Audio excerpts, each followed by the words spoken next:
Danse aussi à la cuisine, car ces vieilles cocottes de grand-mère se négocient maintenant à prix d'or sur le marché de l'occasion. Et c'est peut-être dans votre garage qu'est en train de dormir l'affaire du siècle, car des chasseurs de trésors pas comme les autres sont sur les rangs pour vous en débarrasser. En quelques années, Pierre-François est devenu le roi de la cocotte, qui sur internet peuvent se revendre 160 €. Punaise. Toujours entre 10 et 30 €. Pour gagner leur vie, Nasser et Kevin, eux, ont choisi de tout miser sur les cartes Pokémon. Carte Pokémon, Illustrator, la plus rare. En 30 ans, cette licence a généré 100 milliards d'euros de chiffre d'affaires dans le monde. 100 milliards. Comment ces deux amis s'y prennent-ils pour profiter de cet incroyable business? Elle tournait autour de 10 000 € à l'époque, cette boîte-là. Allez, 5 ans après, on fait quasiment un x5 là-dessus. Golf GTI, Renault 5, Peugeot 205, Benoît était dans l'imagerie médicale. Il a tout plaqué pour vivre de sa passion. Les vieilles voitures des années 80 et 90, dont la cote explose. Pour lui, pas de doute, nos vieilles voitures seraient devenues un placement en or. Et plus les années vont La passer, Mini. et plus le véhicule va monter en termes de cote marché. Ces brocanteurs pas comme les autres ont fait de la nostalgie leur fonds de commerce. Alors comment faire pour profiter de cette tendance pour arrondir ses fins de mois? Mieux vaut réfléchir à deux fois avant de tout jeter à la poubelle. Pour Pierre-François Garcier, le temps semble s'être arrêté dans les années 90. Merci. Et pourtant cet homme de 42 ans n'a jamais été aussi à la mode. Il est même l'un des invités vedettes de la célèbre maison de vente aux Hôtel enchères Drouot. Drouot, qui organise Ouais, ce jour-là maison. une plongée dans le passé, un bond de 30 ans en arrière. Cassette, c'est que vous trouvez, regardez, il y a des cassettes de Britney Spears, des enregistrements, elle a 12 ans, Britney Spears. Ces cassettes audio, Walkman, lampes et fer à repasser, ce sont les dernières prises de Pierre-François. Elles vont bientôt changer de main. C'est une lampe à ultraviolet.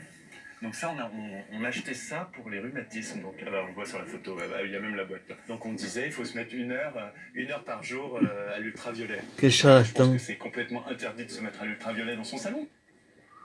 Des objets surprenants qu'il a dénichés en écumant. C'était ouais, le charlatanisme à l'époque. Hein. Ouais. Ça, Il y avait des vrais charlatans. Donc, on a le gobelet, le touilleur.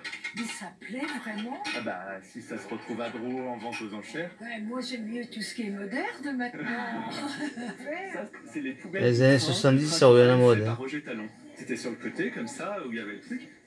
Dans moins de 48 heures, ces Creuser. trouvailles seront mises en vente aux enchères pour le plus grand plaisir de ces dizaines de curieux.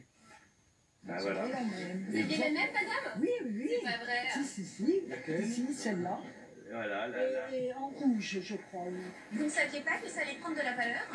Non, non. On veut avoir des choses nouvelles. Bon, moi j'ai dû donner ça à Emmaüs. Et bah voilà. Et bah c'est exactement ce que je disais à l'instant. À la tête de cette vente, Morgane et Pierre, un jeune couple de commissaires-priseurs. Alors, bravo. Pierre-François est l'un de leurs plus gros rabatteurs d'objets vintage.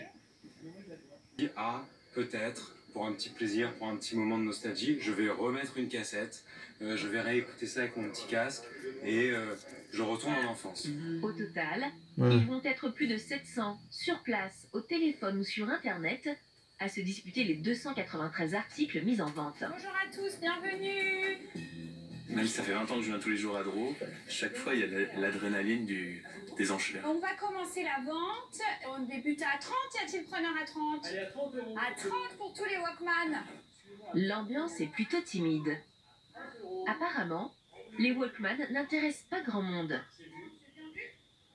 30 € à juger. Oh, 30 € le Bonne prix affaire, d'un hein. Walkman. ouais. Ça commence mal pour Pierre-François. C'est pas mon prix, mais bon, il y a quelqu'un qui s'est dit, je vais quand même en racheter quelques-uns.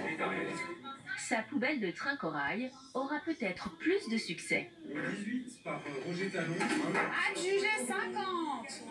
Donc voilà, donc ça 50 € et c'est un lot, ça m'avait coûté le tout 10 €. Et c'est avec ces vieilles cocottes Le Creuset que Pierre-François espère faire grimper ses revenus. Vous avez été si nombreux à aller regarder à l'exposition. 50 pour les cocottes, c'est bien vu à 50. Je juge à 5. Pas d'autres nostalgiques? Oui, 60 et 10. Ah, quand même. 70 sur le live. Couvre ton enchère de 70 dans la salle. Adjugé 70. Ce jour-là, il proposait à la vente une douzaine d'objets.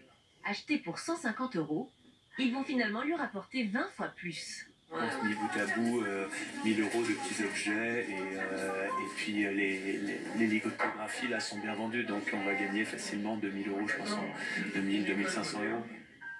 Mais le plus compliqué dans le business du vintage, ce n'est pas de vendre, mais de mettre la main sur ces articles. Ah oui. Car Pierre-François Garcier n'est plus tout seul à rechercher ces objets qui se monnaient au prix fort. De plus en La plus concurrence. de monde. Il y a énormément de On concurrence. cherche. Les années 90, c'est Faut avoir le de la fonds de chance commerce aussi, qu'ont hein. choisi ses deux amis. On est presque prêt. Ouais, genre là, James, il est en train de mettre les trucs dans les vitrines. Donc ça avance pas mal. Ok. Nasser et Kevin sont les stars du jour de ce salon dédié aux cartes à collectionner. Celles qu'ils possèdent, Carte à collectionner. parmi les plus convoitées au monde, Une carte dont Pokémon. une qui ne quitte que très rarement sa mallette de métal. Elle a été mise à prix à 1 million d'euros. Donc là, potentiellement, vous pouvez être millionnaire. L'illustrator. Sait-on jamais. On verra si le banquier accepte le paiement. Et voilà à quoi ressemble leur fortune. Je te propose qu'on le découvre ensemble. Eh bien, allons-y. Une carte Pokémon. Voilà, prisée Illustrator. par les amateurs. Nous avons ici un Pikachu Illustrator. Sur eBay, un site de vente aux enchères, nos deux collectionneurs la proposent pour 1 million d'euros. Et dire que 27 ans plus tôt, le paquet de 10 cartes coûtait moins de 2 €. Mais la folie Pokémon Ouais. est passée par là. Chacun regarde les cartes, À ben. l'origine, c'est un jeu vidéo Et japonais qui met millionnaire. en scène les aventures d'un chasseur de petits monstres. Non, mais celle-là, il n'y en a que 3, hein, papa. Comme le Ouais, ouais. célèbre Pikachu. À ses côtés, ces dizaines d'autres personnages vont vite devenir les créatures préférées des enfants. Pikachu. Pokémon, ce sont près de 400 millions de jeux vidéo vendus. On a commencé à les regarder en cassette à l'époque, ça. Attrapez-les tous, Pokémon. Et bien sûr, ces cartes à jouer qui vont faire fureur dans les cours de récréation du monde Ouais. entier. De 95 à notre jour. Dans le monde, des millions d'enfants vont s'amuser à les échanger pour compléter leur collection. Et certains doivent aujourd'hui regretter de ne pas les avoir toutes précieusement conservées. King Gary, lui, n'a pas fait cette erreur. Dans l'univers Pokémon, il occupe une place à part. Ces cartes ont fait de lui une célébrité, mais aussi un millionnaire en puissance. Ah ouais. J'ai la plus grosse collection de cartes Pokémon du monde. Entre 10 et 15 millions d'euros. Je m'y suis mis il y a 25 Ah ouais. ans. J'ai collectionné. Et collectionné. Et je les ai toutes gardées. Et maintenant, vous les vendez? Non, non, je les garde. Moi, je les adore. C'est comme si vous me demandiez si je donnais ma femme. Mais non, je peux pas donner mes cartes. Aujourd'hui, Gary est invité dans le monde entier pour présenter ses plus belles cartes et monnayer sa célébrité.